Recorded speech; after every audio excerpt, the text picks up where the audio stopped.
कई बार मेरे पास क्लाइंट्स आते हैं और कहते हैं सर हमारी ना बस नींद ठीक कर दो, नींद का बहुत बड़ा इशू है, रात रात भर सो नहीं पाते, जागे रहते हैं, नेगेटिव थिंकिंग चलती है, स्लीप को लेकर थिंकिंग चलती है, रैंडम थिंकिंग चलती है, बस सर नींद ठीक करा दो।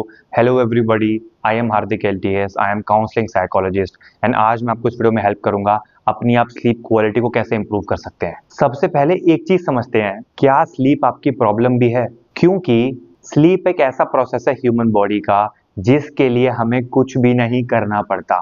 जैसे कि आंखें झपकाने के लिए, हार्ट बीट करने के लिए आप कुछ करते हो क्या? बिल्कुल कुछ नहीं करते। ऐसे ही स्लीप भी खुद ही आती है, हमें सिर्फ उसके हैम्परर्स को, यानी कि जो चीज को रोक रही है उसको निकालना होता है।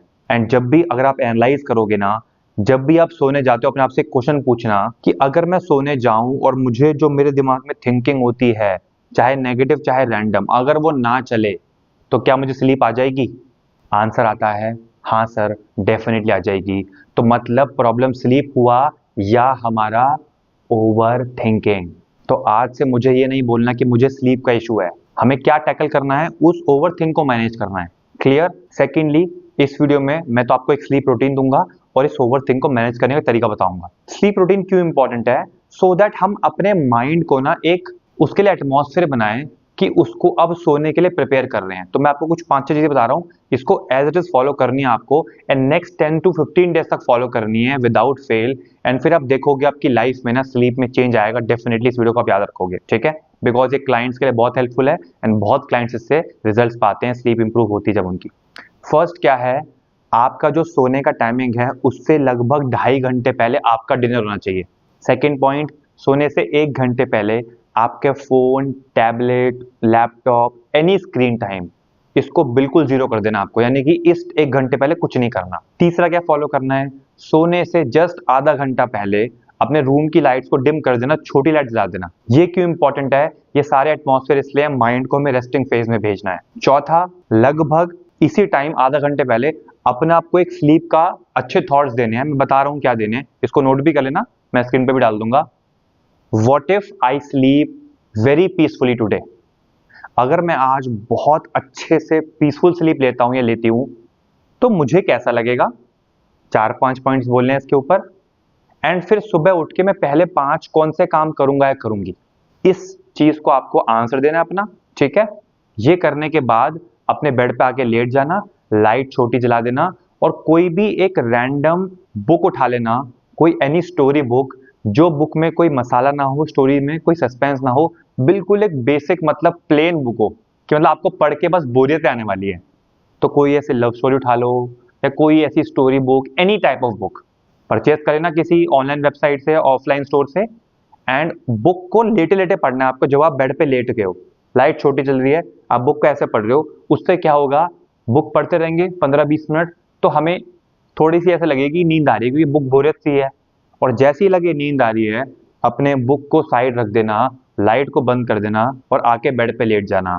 और जैसे ही लेटोगे बेड पे, आंखें बंद करोगे, आपके दिमाग में अगर नेगेटिव या रैंडम ओवर थिंकिंग आती है, उस थॉट पे क्या करना है, बस आपको ध्यान नहीं देना।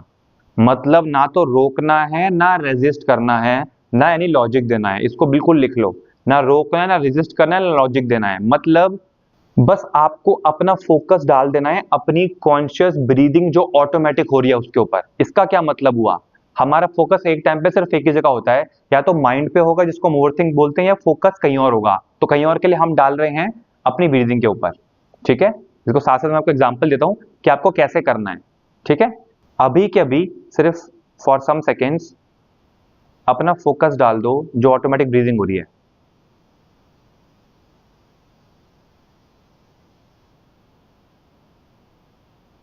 जो भी ऑटोमेटिक ब्रीदिंग हो रही है उस पे सिर्फ अवेयर हो जाओ।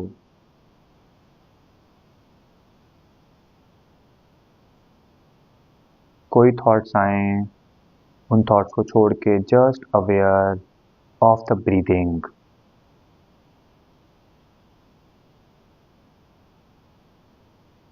क्लियर हुआ?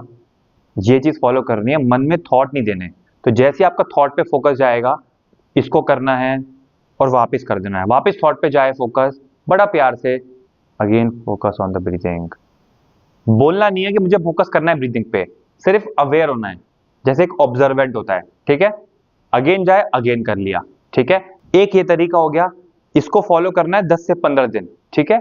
इसके साथ साथ ब्रीदिंग वाले के साथ एक और तरीका ये है, यूट्यूब पे बहुत सारी स्लीप साउंड्स अवेलेबल हैं। जैसे आप लिखोगे ना स्लीप की 10 hours sounds, 8 hours sleep, deep sleep music, क्या करना, ईयरफोन्स लगा के कान में या फोन को साइड में रख के स्लो वॉल्यूम पे उसको वॉइस को चला के छोड़ देना, अगर ये ब्रीदिंग वाला नहीं करना है तो, ठीक है। दोनों चीजें वर्क करती हैं। और जब सोने जाओ तो फोकस आपका कान से उधर जाएगा, फोकस हट जाएगा, क्योंकि फोकस एक टाइम पे एक जगह होता है।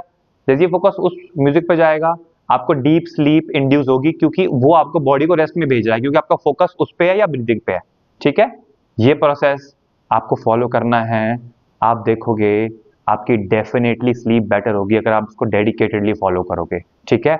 और कोई क्वेश्चंस आते हैं नीचे मुझे कमेंट करके बताओ, and subscribe to this channel. मैं इस चैनल पे मेंटल हेल्थ को अच्छा करने के लिए, लाइफ के बारे में अच्छा सोचने के लिए समहाउ इन टाइप की वीडियोस बनाता रहता हूँ।